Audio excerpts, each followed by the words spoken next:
Friends, is there God? Is an oft repeated question. Every one of us would have asked that at some time or the other. Where do we find Him if He exists? Should we find Him in temples? Should we find Him in ourselves? In evidence driven world, how do we prove such ideas? Even whether God is one or multiple is a complex and deeply philosophical question in theological and philosophical discussions. However, devotion to a cause must drive our lives. It could be God, it could be anything. In our country, most Muslims, Christians, Sikhs, and Buddhists say there is one God. However, most of us, most Hindus and Jains say there is one God with many manifestations.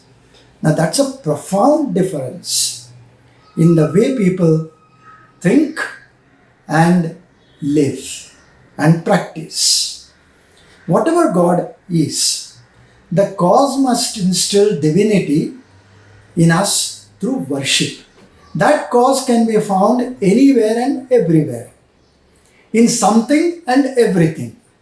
That is the theme for today's talk. Friends, let's see how we analyze this idea. Bhagavad Gita emphasizes the idea that God is everywhere in a shloka that is very, very succinct. Yatra Yogeshwara Kushno Dhanurdhara Tatra Shrir Vijayo Bhutir Dhruva Nitir Matirmam.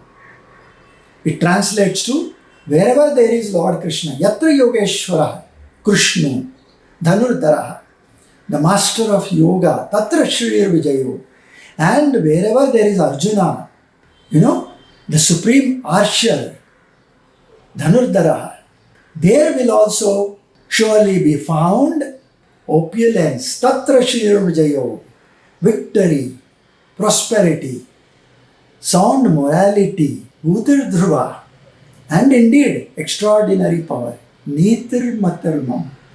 Are temples places of divinity? Do devotion and spiritual practices drive our lives? Actually, our temples foster a connection with the divine and are considered sacred places where devotees connect with their chosen deities in their manifestations and experience the divine presence as they would want to experience. Does that mean there are multiple gods? Maybe not. There are multiple manifestations of a single God. Each deity represents different aspects of manifestations of that divine. It depends on us to choose which manifestation we want. For example, Lord Brahma is the creator, Lord Vishnu is the preserver, and Lord Shiva is the destroyer. Many times we view our destinies as interconnected and part of a larger cosmic order.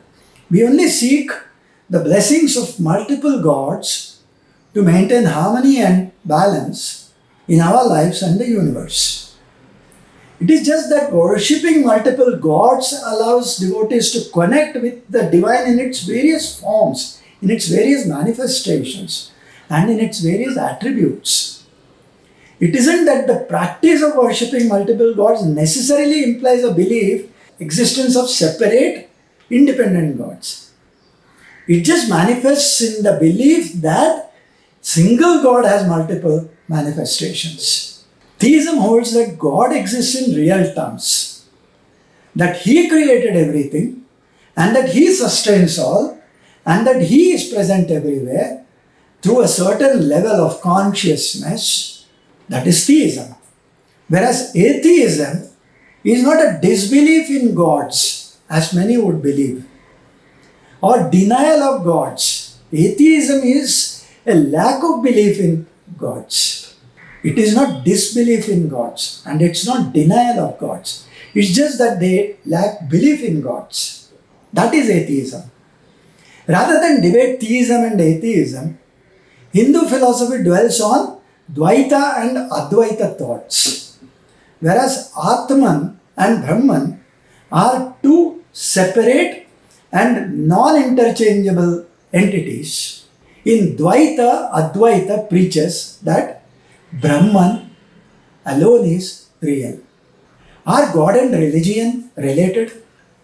In Vedanta, God is Brahman and includes everything.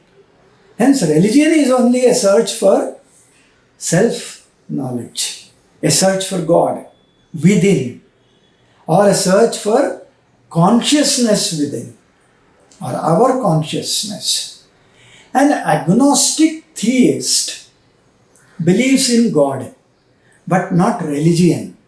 An agnostic atheist believes the existence of God itself is uncertain. These are debates for intellectual debates.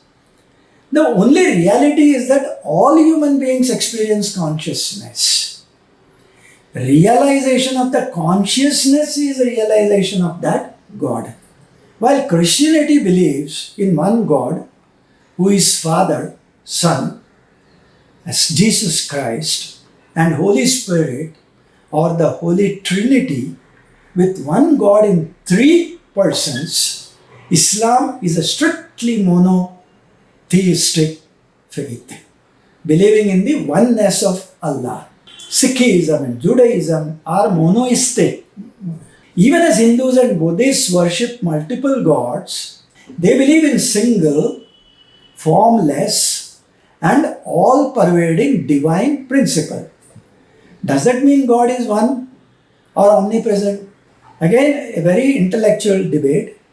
A shloka from Bhagavad Gita implies this. Suryoyam pratimasmi tejosmi vidhi mamakam jyotisam riddhi sambhava kamayantam aham jagat.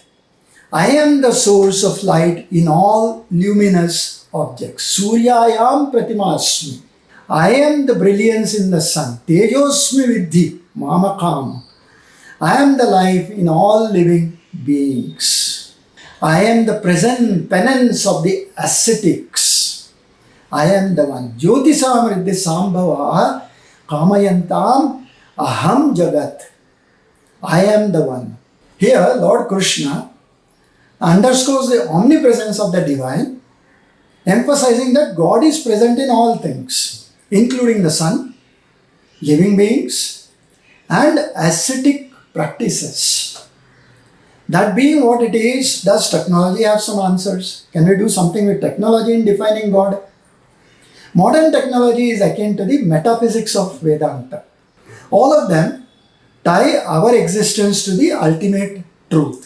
If there is a thesis, there must be an antithesis. Orthodox must coexist with heterodox. If we believe in the existence of God and godliness, then we must the lack of it too. Hence, schools like Jain, Buddhist, Ajivika, Ajnana, and Charvaka evolved that show us the other side of the truth. However, they all carry us through the journey of consciousness and its multiple dimensions before we become one with Prakriti, irrespective of the route we follow. What is Prakriti? The nature, the God. Friends, whatever be the discussion, ultimately the question of whether God is one or multiple is a matter of faith, is a matter of belief, and is a matter of interpretation within each religious tradition. We follow many of them. With that, let me end this Saturday's episode with the promise to return the next Saturday with another episode that I am sure will interest you. Until then, thank you. Dhanyawad and Namaskar.